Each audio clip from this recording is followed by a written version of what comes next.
Yo, I'm Matt. And I'm Joel. And we're FringeCraft. Today we're going to be watching a video on Project SAFIRE.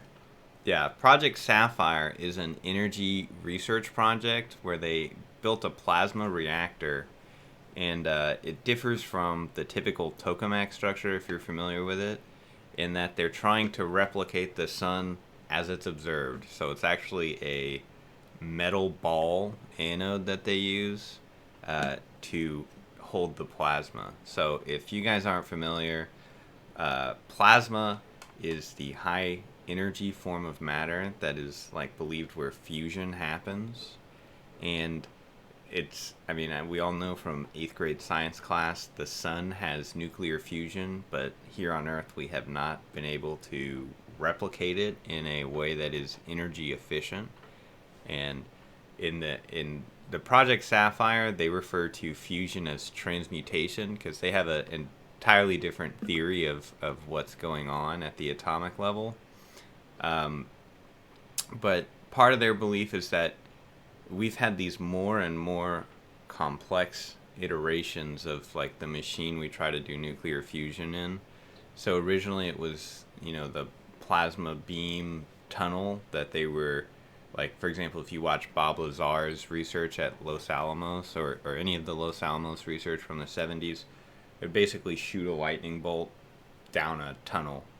And they were like, well, we can't get it fast enough. We can't get it to high enough pressure. We can't get the lightning bolt to stay stable long enough. And so instead of the straight tunnel, they've evolved it to the tokamak, which is basically a donut. And they shoot the plasma in circles around it.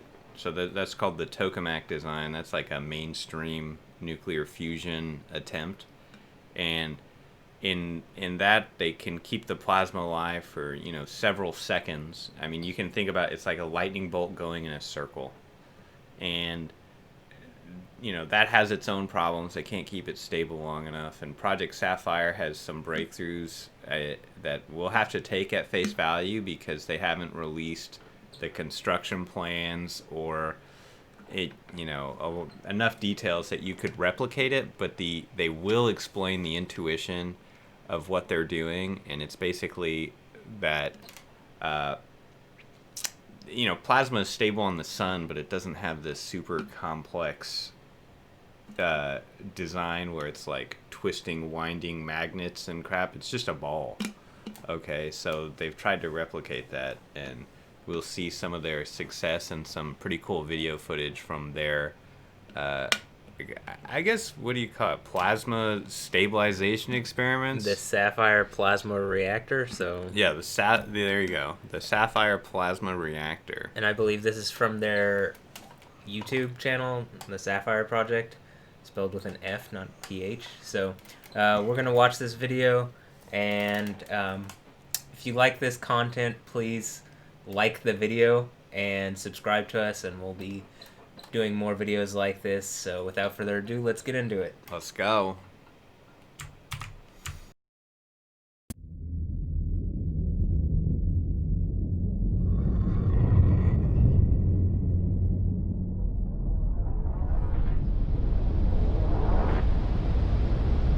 You gotta bring the pressure down. Yeah. Your voltage back. I bring your power back. Okay, so it's almost 7 years of research and experimentation have developed unique new discoveries in the field of nuclear plasma reactions. Go to the center button to the left, on top. The SAFIRE project has found the key to generating medium temperature plasmas. SAFIRE can create, control, contain, sustain, and repeat a wide variety of plasma regimes. The plasma self-organizes and develops its own electromagnetic containment field. Based on these discoveries, the SAFIRE project has established Orion Energy Limited to develop commercial technologies for major worldwide markets. SAFIRE is a clean plasma reactor, which can generate energy, produce heat, transmute elements, and remediate radioactive waste.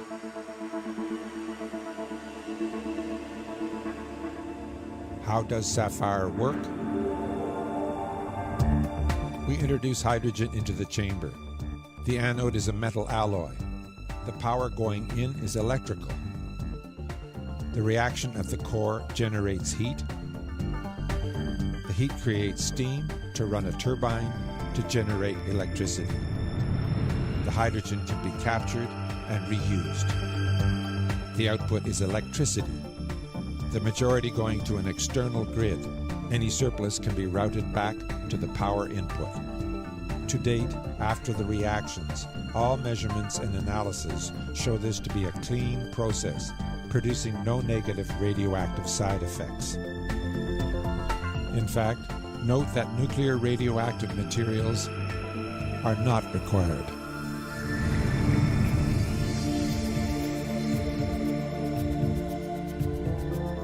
SAFIRE is mixing elements at the atomic level.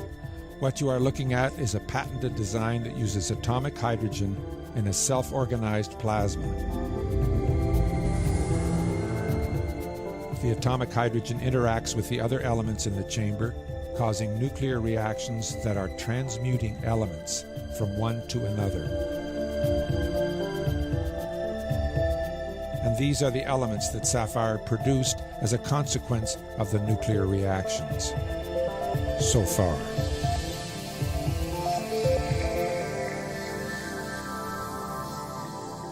What you are looking at here is an experiment run over several hours. We were adjusting the chemistry to get different results, the aim being to explore higher energy levels. On this day, the rise in temperature over time was what we were intending, and yet it still exceeded our expectations. 3 separate analyses have been done by experts in computational fluid dynamics.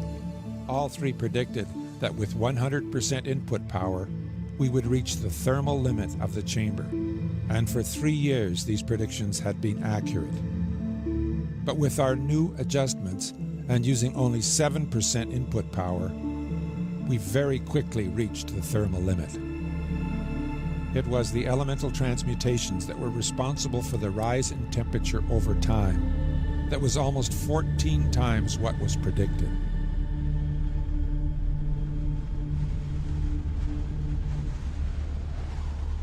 The tokamak and ITER reactors draw many millions of watts of power in an attempt to contain collisional plasmas to obtain fusion. At a cost of billions of dollars, huge international projects have been trying to contain plasmas, utilizing vast arrays of superconducting magnets. So far, this has been unsuccessful.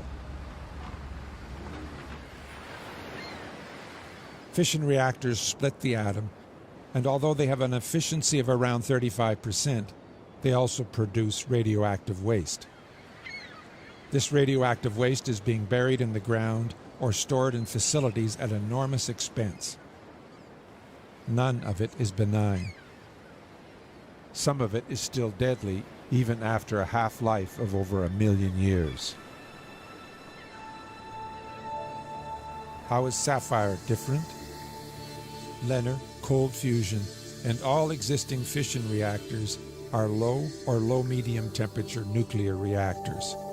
They require specially prepared solid fuels, which are expensive, and, in the case of fission reactors, often dangerously radioactive. Fission reactors are relatively safe, stable, but they produce radioactive spent fuel, which is extremely problematic and not safe. Fusion reactors are high-temperature reactors. They also require some form of radioactive fuel, and so far, they are inherently unstable and not yet producing electricity. SAFIRE is a medium-temperature plasma reactor, currently producing a controllable stable plasma, which can be generated at will and run continuously over extended periods of time.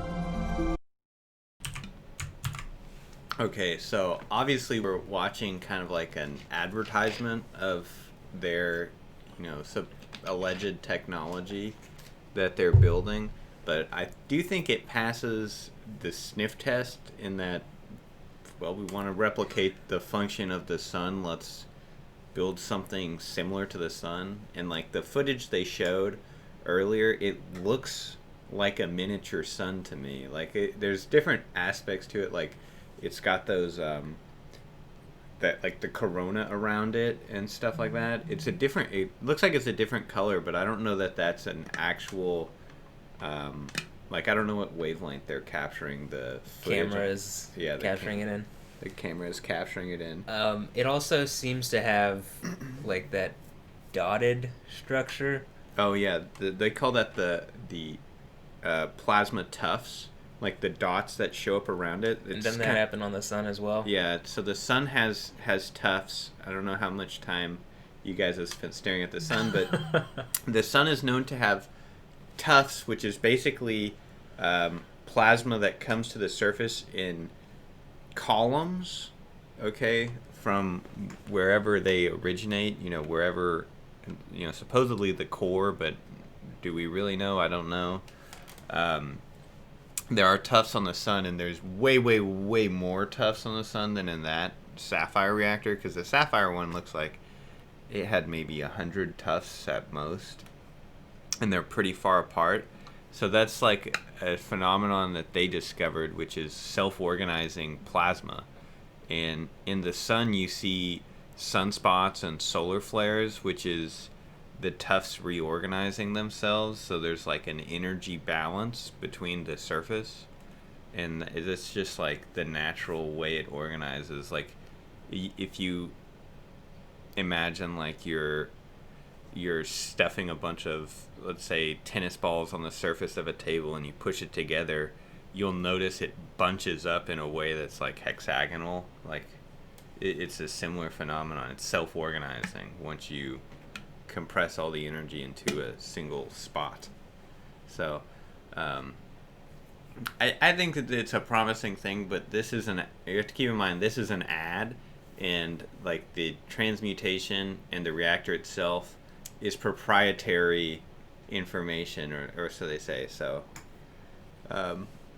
like they said, it said Orion Technology is the company that is commercially, I guess, going to eventually license or build or create the energy supply. I guess something. They'll create reactors and either sell those to people who plug them into the grid or plug them in themselves. I'm not sure which. Oh, and one other thing to go over, since we're on this screen and they had fission, SAFIRE, fusion on there. Fission is like, this one. Fission is what you think of when there's like the uranium, radioactive, nuclear stuff where, you see the people in the hazmat suits and all that. That's fission, which has been around for, since the 40s. It's been pretty well understood to the point where they could make the bombs and, convert it into a nuclear reactor. Where you're splitting an atom. Yeah, and then fusion reactors, what I was talking about earlier, the tokamaks, which is the donut-shaped, basically lightning container. No one's been able to stabilize it, but they did show some good footage of like a huge tokamak facility, and they really are like billions of dollars, and they produce, none of them pay for themselves, right? They're just like a science project, basically. Like you were saying that the Large Hadron Collider at CERN. Yeah, it's an example of one, a giant tokamak. And that's what it's just like academic physicists run experiments and write reports on it. And I guess to some degree it generates like clout and authority. Like, how can you question what I'm doing? I have a tokamak. Yeah. So we're on the cutting edge. Yeah, we're on the cutting edge. So I think, obviously from the footage we've seen, the SAFIRE project is, it's well funded, right? They built a freaking sun chamber, but it's not funded to the multi-billion-dollar degree. They probably just have a few wealthy financiers who like really know what they're doing, and it seems more achievable. Like, it seems more realistic to me as far as what might actually work. One thing, when we kind of looked up tokamaks, we just wanted to see a video of one. We noticed that there was a video of like a Chinese tokamak, and so there's like multiple countries, I think, vying to be ahead in this technological race, because it means the energy costs would be driven down hypothetically, and that you could create more cheap energy as opposed to, you know, what nuclear energy is today. Yeah, or even solar and wind energy even. The nuclear energy is extremely cheap, but it creates nuclear waste, which is what, I mean, I guess, it's not good for the environment, and it's also been like a political sticking point. And there's also the threat of, you know, nuclear meltdown, which I think scares people. Especially after Fukushima Daiichi. Fukushima, and then there's the other one in Russia, the Chernobyl. Chernobyl, there you go. Which, I mean, was that really a nuclear meltdown? I don't know. Who knows? I don't know. But, yeah, so fission has a bad reputation, for sure. And fusion has, like, a good reputation, but it doesn't work. So this is the third option, which is underfunded, but maybe more promising. Oh, and they even make fun of this in mainstream science. Like, they go that far to make fun of it. Well, there's probably also, like you said, a lot of money in the creation of tokamaks, and, like, yeah, you know, a bunch of people's egos would be wounded if this ended up being like a more promising technology. I mean, you have to keep in mind too, like, simple stuff tends to work a lot better than complex stuff. Like, the latest tokamak design is no longer a donut, just by the way. It's like the Stellarator, which is a 8 times twisting donut that it's twists in this like super irregular shape that it's supposed to keep the plasma from bending in on itself, because it rotates. That, I don't know, it's just getting more and more complex with still no result, and like that's gonna cost way more than the already existing complex design. But I think, like you're saying, they have to do it because they can't keep the plasma rotating in a donut long enough, because it does basically the same thing that was going on with the tube, where they couldn't keep it for long enough. Now they have to do something new, and then, you know, who knows if even a Stellarator is going to be able to keep it going. They're going to converge on the sphere anyway. Yeah, eventually they'll get to it. All right, let's keep going through the video. Okay, yeah. Plasma reactor, currently producing a controllable stable plasma, which can be generated at will and run continuously over extended periods of time. SAFIRE produces no environmentally dangerous or detrimental side effects. Self-organizing systems are a natural process occurring throughout nature. SAFIRE forms its own electromagnetic containment field into a self-organizing plasma. It uses hydrogen, the most abundant element in the universe.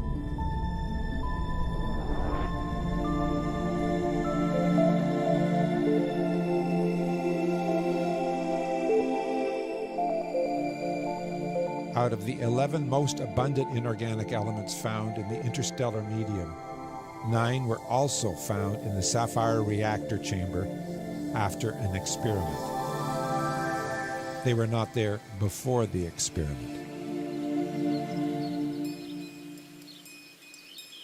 Is there a way to get a higher resolution on these? Yeah, that's what I'm doing right now. Okay. And then we have carbon with barium, titanium, zinc, chromium. Once it was obvious transmutation was occurring, the SAFIRE team began to discover other uses for the technology. And lanthanum and cerium. You know, all things you wouldn't expect to see. 2 of the transmuted elements found in the SAFIRE chamber are lanthanum and cerium, both of which are considered rare earth elements. Okay, well, let's just map this out. Rare earth elements represent a vast global market.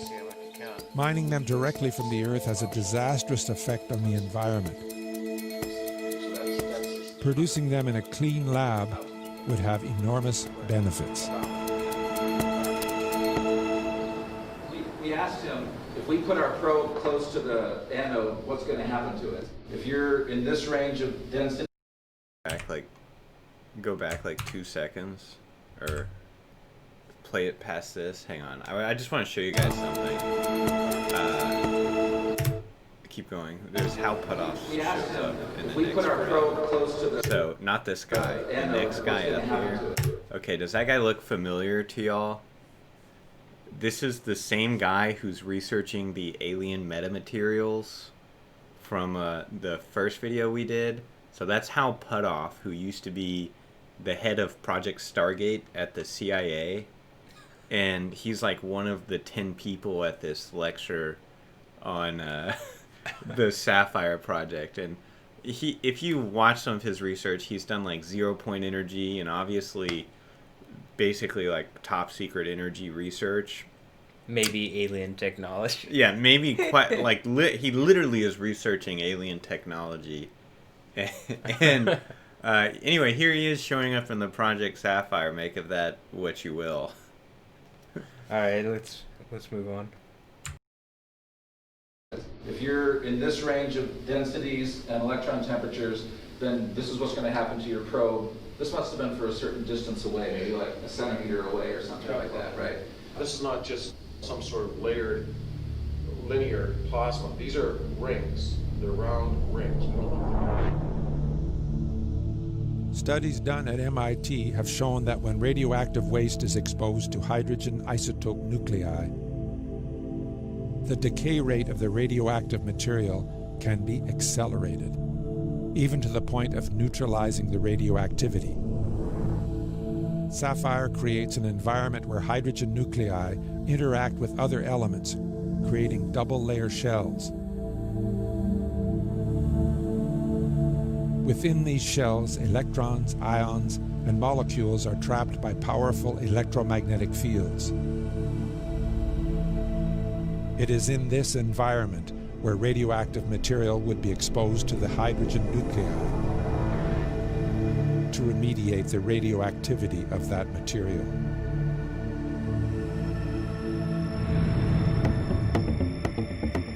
SAFIRE would also use radioactive materials as fuel, and the elemental transmutation would remediate the radioactive waste back into base elements and render it benign.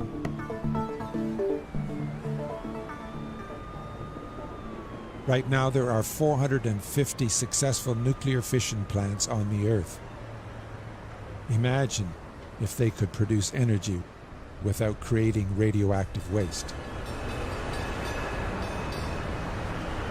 And from that one, calculate the strength of the electric field. SAFIRE is an international team From a structural perspective, we got the MEF. working with consultants from Lockheed Martin, US DoD, Los Alamos, Lawrence Livermore Labs, Space Propulsion Consultants, the University of Toronto, Canadian Nuclear Laboratories, and more. SAFIRE has created Orion Energy Limited to take the SAFIRE technology to market. Orion Energy Limited has successfully completed an oversubscribed seed round of investment. From scientific experiment to commercial enterprise, an oversubscribed seed round of investment. I suppose we can see here, because this is like moving into this year. I think this was a video that came out like 2 years ago or a year ago or something. No, this one I think is only 6 months old, or it's not that old. Oh, September 8th, 2020. Okay, so, 4 months old. We can see kind of, I guess, their time schedule, and what, you know, it says key milestones.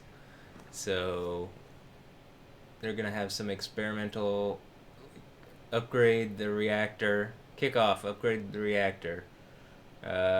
Next important post-experimental analysis. Then there's some modeling. They do a report. Okay, so this coming September, they're going to do another report. And pretty much on a yearly schedule, they release a report of how far they've made it. And it seems for like the last 2 or 3 years, they've just been messing around with the reactor, but this transmutation that they talk about in this video, it basically like the elements that they found on the anode after they experiment, that's new this year that they've been able to get to that point.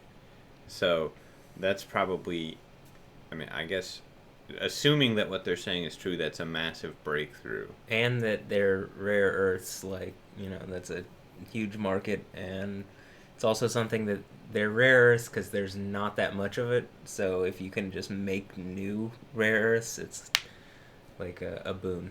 Oh, yeah, there's another video we can watch after this, I just realized. But let's, all right, let's keep going through this. All right. From scientific experiment to commercial enterprise, what is happening in the SAFIRE lab now?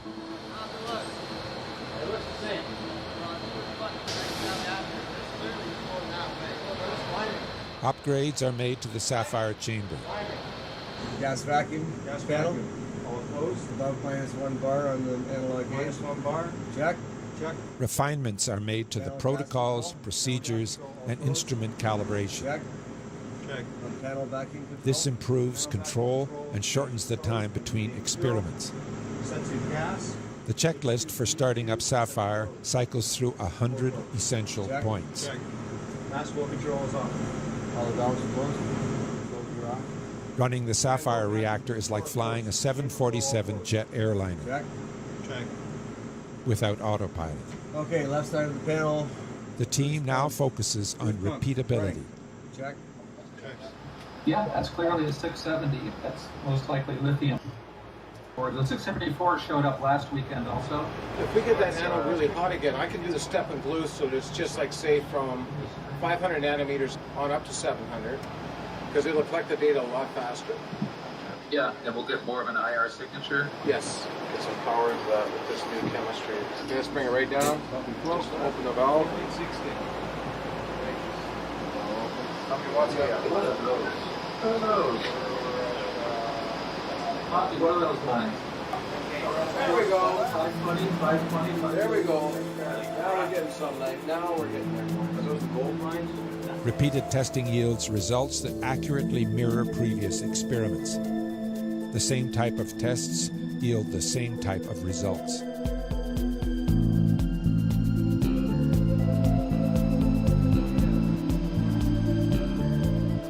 The team can also stabilize and maintain plasma at higher energy levels than before, Showing flow into turn. Yes. and can more accurately confirm thermal and energy limits of the reactor core temperature.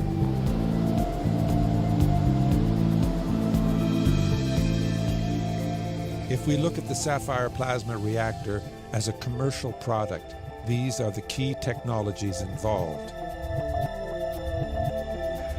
Once designed, Prototype 1 was built in 8 weeks Oh, there we go. 0.4. and up and running as predicted within minutes. Okay.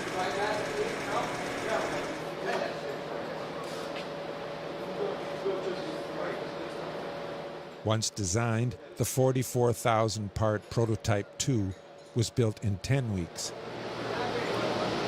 and up and running as predicted within minutes.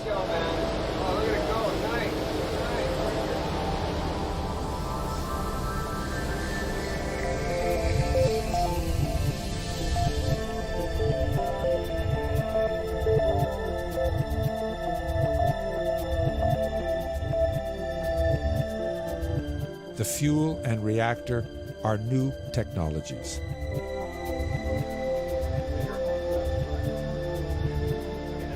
Here, SAFIRE enters one of the most critical phases of development. Yeah, but try to maintain symmetry of the plasma if you can. Yep. Maybe it starts getting asymmetrical. Refining the fuel and reactor to deliver optimized nuclear reactions to produce a viable commercial product. Everything learned to date will be applied to prototype number 3, the development mule. Think of the SAFIRE reactor as a Formula One racing car. attaching an 800 horsepower high-performance racing engine to a 1970s Volkswagen Beetle drivetrain designed for a 54 horsepower consumer engine. Not a good idea. The development mule prototype allows SAFIRE to find the perfect marriage between engine and drivetrain to funnel optimum power to the wheels. In this case, the wheels being the generator and the production of electricity. So I think this is actually the list of stuff that they have to put into the reactor in the background, this Excel sheet. I mean, that's what it kind of looks like to me. Yeah. And something I wanted to point out is if you look at where they went from prototype 1 to prototype 2, I guess, you can tell they've went a long way. In the first prototype, you can hear it clicking, like the power coming on and off, and it looks kind of like if you guys have ever gone to like a gift shop or something like that, those little Tesla balls that you touch it's like a glass chamber with a metal ball in the middle, and you turn it on and there's like little plasma beams that come out and you touch it and it follows your finger. I mean, this is basically like the industrialized version of that. Definitely looked like it. Yeah, and Nikola Tesla actually was researching, I mean, he's the one who made those little ball things, but he was researching the exact same topic late in his career, you know, after he did all his stuff with basic energy. And I mean, it's funny to look at the similarity. And another thing I'll point out is half the stuff that you need to build this thing, like the actual anode and stuff like that, Bob Lazar sells on his science shop online, just to connect some dots.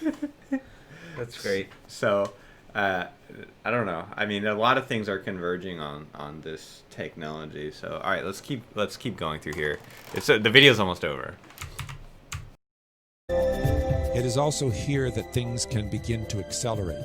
Unlike the fuel and reactor, the boiler, turbine, and generator are well-established technologies. Integrating them into the design and build of Prototype 3 is an engineering exercise with known parameters and principles. This is vacuum now. During this phase, a production team will determine the manufacturing processes required to deliver a competitive commercial reactor to market.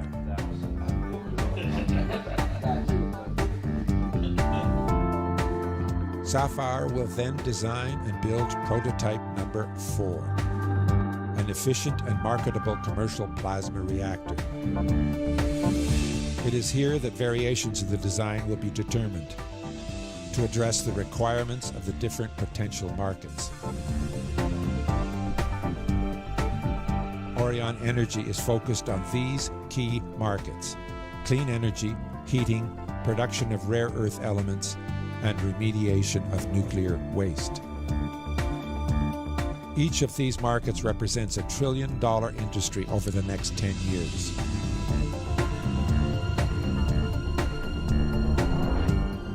Orion Energy is currently progressing in the lab while simultaneously engaging with investors to raise the necessary funds to bring this technology to market.